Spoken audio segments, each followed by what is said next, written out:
जहां हम रमज़ान में रोज़ों के मकासद के हवाले से, उनके अहमियत के हवाले से, फजीलत के हवाले से बात करें, वहीं अब कुछ सहर और अफ्तार के हवाले से भी बात करते हैं, क्योंकि मुख्तलिफ लवाजमात हमारे घरों में बन रहे होते हैं और ख़वातीन की कोशिश होती है मुख्तलिफ डिशेज़ घरों में तैयार करें, मज़े मज़े के खाने बनाएं। लेकिन नाज़रीन वहाँ भी बात हम करेंगे घी और ऑयल की। अगर क्योंकि फ्राइंग चीज़ें जो होती है वो बहुत ज़्यादा बन रही होती है, हम हर चीज़ को फ्राई कर रहे होते हैं, समोसे, पकौड़े, रोल और भी बहुत सी चिकन, बहुत सी चीज़ें जो है हम फ्राई कर रहे होते हैं। क्या हमें घी इस्तेमाल करना चाहिए या ऑयल इस्तेमाल करना चाहिए? इसके अलावा अगर कुकिंग ऑयल आप इस्तेमाल करें या घी इस्तेमाल करें तो एक ऑयल में कितनी बार आप चीज़ को फ्राई कर सकते हैं? मीन्स मतलब 2 दिन इस्तेमाल कर सकते हैं, 1 दिन इस्तेमाल कर सकते हैं, या एक ही बार ऑयल को इस्तेमाल करने के बाद बाकी जो ऑयल है उसको वेस्ट कर देना चाहिए? इस हवाले से बात करने के लिए हमारे साथ डॉक्टर सारा फारूकी मौजूद हैं, जो माहिर ग़िज़ाइयत है, उनको खुशामदीद कहते हैं। अस्सलाम वालेकुम, वेरी गुड मॉर्निंग, कैसी हैं आप? वालेकुम सलाम, good morning to you too, कैसी हैं आप? मैं बिल्कुल ठीक। आपको रमजान बहुत बहुत मुबारक हो।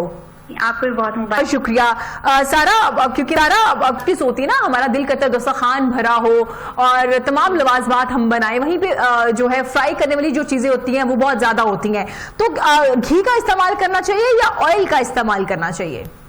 देखिए, अगर आप देसी घी यूज कर रहे हैं तो आप कम इस्तेमाल कर सकते हैं, थोड़ी क्वांटिटी में, जैसे 1 टीस्पून या हाफ टीस्पून अगर आप डेली बेसिस पे सहरी में इस्तेमाल करना चाहते हैं तो आप कर सकते हैं। उसके अलावा आप जो है वेजिटेबल ऑयल्स का इस्तेमाल करें, ऑलिव ऑयल, कैनोला ऑयल या फिर कॉर्नफ्लावर ऑयल या इस तरह के जितने ऑयल्स हैं वो आप यूज कर सकते हैं, लेकिन वो वेजिटेबल बेस्ड होने चाहिए। जी। सारी बात होती है कि हम लोग मोस्टली सहरी में, अफ्तारी में बहुत सारी चीजें फ्राई करके यूज करते हैं, तो कोशिश करें कि कम से कम फ्राइड चीजों का इस्तेमाल करें, क्योंकि इन्हीं की वजह से फिर ज्यादातर हेल्थ इश्यूज आते हैं, जैसे आपको हार्ट बर्न होती है, एसिडिटी हो जाती है या इंडाइजेशन हो जाती है, इस तरह के तमाम जो इश्यूज आते हैं इन्हीं की वजह से आते हैं। जी। अच्छा ठीक है, लेकिन सारा आपको पता है कि जब डीप फ्राई कर रहे होते हैं चीज़ें, ऑयल का इस्तेमाल बहुत ज़्यादा किया जाता है, तो हमारे यहाँ एक कॉन्सेप्ट है, हम चाहते हैं कि हम खाने में तो ऑलिव ऑयल या कोई भी वेजिटेबल ऑयल का इस्तेमाल कर लें, लेकिन जब फ्राई करने की चीज़ होती है तो डीप फ्राई करना होता है, ऑयल का इस्तेमाल ज़्यादा हो रहा होता है, तो हमारी कोशिश होती है कोई भी घी इस्तेमाल कर ले। शायद आपने ये प्रैक्टिस देखी होगी, अगर बाहर से कोई चीज़ बाई कर रहे होते हैं तो लोग उसको बार बार इस्तेमाल कर रहे होते हैं, तो ऑयल को या घी को कितनी बार इस्तेमाल कर सकते हैं? आप ऑयल को कोशिश करें कि 1 या 2 दफा ही इस्तेमाल करें और कम क्वांटिटी में ही उसका इस्तेमाल करें। डीप फ्राइड चीज़ों का इस्तेमाल ना करें। अगर आप शैलो फ्राई भी करना चाहते हैं तो कम ऑयल का इस्तेमाल करें। हम लोग बहुत ज़्यादा, यहाँ तक कि हम लोग अगर बेसिक कबाब भी हमने तलने होते हैं तो हम उसमें बहुत ज़्यादा जो है ऑयल का इस्तेमाल करते हैं, तो उसकी क्वान्टिटी जो है कम यूज़ करें और नॉन स्टिकी पैन में जो है वो आप बना लिया करें। ठीक है सारा, आप क्या सजेस्ट करती हैं, घी या ऑयल में ज्यादा फायदेमंद क्या ऑलिव ऑयल है, मतलब वेजिटेबल ऑयल है, या कोई भी ऑयल अगर आप इस्तेमाल करें अच्छे ब्रांड का? वेजिटेबल ऑयल अगर आप यूज करें तो वो ज्यादा बेहतर ऑप्शन है आपके लिए, लेकिन अगर आप फॉर एग्जांपल देसी घी का भी इस्तेमाल करना चाहते हैं तो कम क्वांटिटी में हाफ टीस्पून आप डेली बेसिस पे उसका जो है यूज कर सकते हैं, लेकिन उसको कम ही यूज करें क्योंकि उसमें सैचुरेटेड फैट जो है ज्यादा होता है, तो वो आपके आगे जाके कोलेस्ट्रॉल भी इंक्रीज कर सकता है, तो इसलिए उसकी क्वांटिटी जो है हम लोग कम इस्तेमाल करते हैं। बाकी वेजिटेबल ऑयल्स भी हैं, वो भी हम लोग मिनिमम ही क्वांटिटी में यूज करते हैं, क्योंकि देखा जाए तो ओवरऑल फैट्स जो है वो अगर आप एक्सीड कर जाते हैं, क्योंकि पूरे दिन में हमारा सालन वगैरह भी है या फिर और चीजें भी बन रही हैं, या अफ्तारी में भी जैसे हम लोग काफी चीजें फ्राइड चीजें यूज करते हैं, तो उसमें वो एक्सीड कर जाता है। जितनी आपकी रिक्वायरमेंट है, अगर वो एक्सीड कर जाए तो फिर बहुत ज्यादा चांसेस है कि आपको कोलेस्ट्रॉल इंक्रीज हो जाएगा, और कई लोगों का रमजान के बाद जो है कोलेस्ट्रॉल इंक्रीज हो जाता है। हाँ बिल्कुल बिल्कुल, बल्कि 2-3 रोजे जैसे गुजरते, पहला अशरा ही गुजर रहा होता है, साथ ही हम देखते हैं लोग बीमार होना शुरू हो जाते हैं, वो फिर अपने रोजे को उस तरह से भी निभा नहीं पा रहे होते, उस तरह से अपने रमजान को एंजॉय भी नहीं कर पा रहे। उसकी एक रीजन जो है, एक वजह जो है वो ज्यादा ऑयल का इस्तेमाल है। सारा, जो हम लोग उस ऑयल को बार बार इस्तेमाल कर रहे होते हैं, आपने देखा होगा कढ़ाई में जब ऑयल डाल दिया जाता है तो कई घरों में या कहीं बाहर जो शॉप्स होती है उसमें तो काफी अरसे तक यूज हो रहा होता है, जब तक वो काला नहीं हो जाता। वो किस हद तक आपके लिए नुकसानदेह है? जी, वो बहुत ज्यादा नुकसानदेह है, खासतौर पे जब उसका कलर चेंज होने लगे या उसमें से धुआं निकलना शुरू हो जाए, वो सबसे ज्यादा खतरनाक है, क्योंकि उस वक्त जो उसका केमिकल स्ट्रक्चर है वो चेंज हो जाता है और वो बेसिकली आपके लिए जिसे कहते हैं बॉडी में ट्रांस फैट्स की जो क्वांटिटी है वो इंक्रीज कर देता है, और ट्रांस फैट सबसे ज्यादा खतरनाक है, जो बहुत जल्दी हार्ट डिजीज कॉज कर सकता है, कोलेस्ट्रॉल आपका इंक्रीज कर सकता है, ट्राइग्लिसराइड लेवल्स आपके इंक्रीज हो जाते हैं, और इससे जो है बॉडी पे बहुत सारे नेगेटिव असरात होना शुरू हो जाते हैं। मतलब तो जी जी, कोशिश करें कि फ्रेश यूज करें और बहुत ज्यादा उसको यूज ना करें, मतलब एक ही दफा या 2 दफा या 3 दफा मैक्सिमम इस्तेमाल करने के बाद दोबारा यूज ना करें उसको दोबारा यूज 1 या 2 बार अगर आप घर पे मौजूद हैं और आप घर में इस्तेमाल कर रहे हैं तो आप 2 बार या 3 बार कर सकते हैं। इसका मतलब है रमजान में जो ज्यादा बीमार लोग हो रहे होते हैं इसकी ये रीजन होती है कि जो हम बाहर से समोसे पकौड़े या कोई भी फ्राई की हुई चीज बाय कर रहे होते हैं, खरीद के ला रहे होते हैं, जाहिर है वो लोग कितनी बार चेंज करेंगे ना, ऑयल की कीमत भी ज्यादा हो गया तो वो कितनी बार चेंज करके आपको चीज फ्राई करके देंगे। हाँ जी, वो लोग फ्रेश ऑयल तो यूज करते नहीं है, वो एक ही ऑयल को कॉन्स्टेंटली बार बार यूज करते हैं तो उससे वो कलर भी उसका चेंज हो जाता है, लेकिन वो उसी में ही उसको तलते रहते हैं और वो फिर वही चीज हम खाते हैं डेली बेसिस पे। हाँ, डेली बेसिस पे खा रहे होते हैं और सारा वैसे भी जैसे आपने कहा ना उसमें धुआं निकलना शुरू हो जाता है तो आप समझिए कि आप वो एक जहर ही खा रहे हैं, आप अपने अंदर जहर ही लेके जा रहे हैं, वो इस हद तक आपके लिए डेंजरस है। और जब आप लोग ऐसी शॉप्स का बाइकआउट करते हैं तो उनको अंदाजा हो जाता है, वो लोग मजबूर होते हैं क्योंकि आपसे वो पैसे तो ले रहे होते हैं ना अपनी चीज के, अपने प्रोडक्ट के। अगर वो ऑयल अगर आप उनसे बाइकआउट करेंगे, उनसे चीज बाय नहीं करेंगे तो वो भी मजबूर हो जाएंगे ऑयल को चेंज करने के लिए। सारा आपने कढ़ाइयों का कलर देखा होगा, शदीद ब्लैक हो चुका होता है, उसके अंदर से उसका जो मटेरियल है वो भी गिरना शुरू हो जाता है, जाहिर है वो चीज भी फ्राई साथ ही हो रही होती है जो हम बाहर से खा रहे होते हैं, तो वो किस हद तक आपके लिए नुकसानदेह हो सकती है। हाँ जी, उसमें भी क्योंकि वो टॉक्सिन्स जिसे कहते हैं एक तरह से अपनी बॉडी में ले रहे हैं, क्योंकि उसका जो मटेरियल है वो साथ में ऐड हो जाता है ऑयल के, और वो भी आपके जो है फूड में भी वो एब्जॉर्ब हो जाता है, तो वो चीजें जब आप ले रहे होते हैं तो वो भी आपके ब्लड में जिसे कहते हैं क्यूमुलेट होना शुरू हो जाता है, वो टॉक्सिन्स बिल्डअप होना शुरू हो जाते हैं। ये देखा जाए तो आगे जाके कैंसर कॉजिंग भी हो सकते हैं जी, और इसमें और भी ज्यादा हेल्थ इश्यूज आ सकते हैं, हार्ट के इश्यूज आ सकते हैं, इसके हार्ट के लिवर के, किडनी के। हाँ बिल्कुल, और हमारे यहाँ सारा हार्ट की बीमारियां भी बहुत ज्यादा लगना शुरू हो गई, उसकी रीजन ऑयल का इस्तेमाल है और जरूरत से ज्यादा ऑयल का इस्तेमाल। जैसे सारा ने कहा कि आप ½ टीस्पून इस्तेमाल कर सकते हैं डेली, अगर आपने इस्तेमाल करना है। देसी घी भी इस्तेमाल कर सकते हैं, कोई वेजिटेबल ऑयल इस्तेमाल कर सकते हैं। तो खास ख्याल रखिए कि आप ऑयल का इस्तेमाल कीजिए, लेकिन जब कोई चीज फ्राई करें तो उसको इतना ज्यादा डीप फ्राई नहीं करें, मतलब आपकी कढ़ाई फुल जो है वो भरी हुई ना हो ऑयल से, क्योंकि जब आप उसको बाहर रखेंगे उसमें एक तो जर्म्स होंगे और फिर जब उसको बार बार इस्तेमाल करेंगे तो आपके लिए नुकसानदेह हो सकती है। सारा समोसे पकोड़े, जैसे रोजे रमजान का नाम आता है तो फौरन से माइंड में सबसे पहले जो चीज क्लिक कर रही होती है वो होते हैं समोसे और पकोड़े, उनका इस्तेमाल।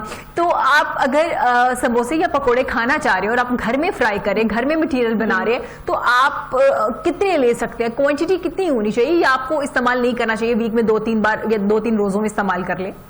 देखिए, सबसे पहले जो बात, ये मैं बात पहले भी बहुत दफा कर चुकी हूँ कि प्लीज ये जितने भी पकोड़े समोसे जितनी भी तली हुई चीजें इनको अफ्तारी के अंदर ऐड वैसे ना करें, लेकिन अगर आपका दिल कर भी रहा है तो कभी कभी लेने में या 1 से 2 जिसे कहते हैं पकोड़े खाने में कोई इशू नहीं है, लेकिन हर रोज जैसे हम लोग अफ्तारियों में रखते हैं वो आपकी हेल्थ के ऊपर बहुत ज्यादा नेगेटिव असर डाल सकते हैं। ये सिर्फ वेट गेन की बात नहीं है, लेकिन ओवरऑल आपकी हेल्थ बहुत ज्यादा खराब हो जाती है, क्योंकि आपके ब्लड में कॉन्स्टेंटली ऑयल ऐड होता जा रहा है और उससे आगे जाके जो आर्टरीज का जो है इश्यूज हो सकते हैं, वहाँ पे ब्लॉकेज हो सकती है, आगे जाके हार्ट डिजीज कॉज हो सकता है। तो एडल्ट्स में तो खास तौर पर इस चीज का बहुत ज्यादा ध्यान रखना चाहिए, मतलब लेकिन लोग नहीं रखते हैं, आगे जाके प्रॉब्लम ज्यादा फेस करनी पड़ सकती है। सारा, आपकी नजर में एक हेल्दी अफ्तारी क्या है? एक प्लेट अगर आप अफ्तार की अपने लिए बनाते हैं तो उसमें क्या क्या चीजें होनी चाहिए? अच्छा, इसमें बहुत सिंपल चीजें हैं। अफ्तारी को आप हमेशा एज अ स्नैक लेके चलें, उसमें कोई बहुत बड़ा मील लेने की जरूरत नहीं, क्योंकि आपने पूरे दिन में कुछ नहीं खाया हुआ होता है, तो एकदम से जब हम बहुत ज्यादा कंज्यूम करना शुरू कर देते हैं तो हमारे स्टमक के ऊपर बहुत बर्डन पड़ता है, और फिर यही होता है कि बाद में आप बहुत लेथार्जिक फील करते हैं, आपसे उठा नहीं जा रहा होता और तबियत खराब हो रही होती है। तो सबसे बेहतरीन तरीका ये है कि आप जो है डेट्स का इस्तेमाल करें, जैसे कि जो सुन्नत भी है, आप 1 से 2 डेट्स ले सकते हैं। साथ में अगर आपने कोई ड्रिंक लेनी है तो आप लस्सी का इस्तेमाल कर सकते हैं, या सत्तू बहुत अच्छा है वो इस्तेमाल कर सकते हैं। उसके अलावा कोशिश करें हाइड्रेशन अपनी पानी से ही पूरी करें, लेकिन साथ में जैसे बच्चों के लिए मिल्क शेक आप बना सकते हैं, लेकिन उसके अंदर शुगर ना ऐड करें। और इसमें ये है कि आप साथ में जो भी सैलेड्स हैं, जैसे कि फ्रूट सैलेड है या फिर दही बड़े हैं या फिर चना चाट है, आप उसका इस्तेमाल कर सकते हैं, लेकिन एक बोल से जो है ज्यादा ना लें। या फिर आप फ्रूट सैलेड ले लें, या फिर आप चना चाट ले लें, दही बड़े ले लें, तीनों का कॉम्बिनेशन भी कर सकते हैं, थोड़ा थोड़ा करके आप ले सकते हैं। और फिर उसके बाद आप ब्रेक लें, मतलब नमाज की ब्रेक के बाद फिर आप एक प्रॉपर मील ले सकते हैं, ताकि तब तक आपका स्टमक भी जो है वो एडजस्ट हो जाता है। ठीक है, मतलब आप नमाज की ब्रेक लें, ब्रेक के बाद फिर जो आपका मील है, जो भी आपने अपना प्रॉपर एक मील लेना वो उसका आप खा सकते हैं। सारा, अगर क्योंकि पेट भर जाता है ना आपके, अगर आप ये दही बड़े या चाट या आप कोई भी चना चाट का इस्तेमाल कर रहे हैं, सत्तू पी रहे हैं या लेमन पानी का इस्तेमाल कर रहे हैं, तो अगर आप लेट मील लेते हैं तो कोई इश्यू तो नहीं होता, लाइक 11 बजे 12 बजे, क्योंकि अक्सर लोग लेट खा रहे होते हैं ना?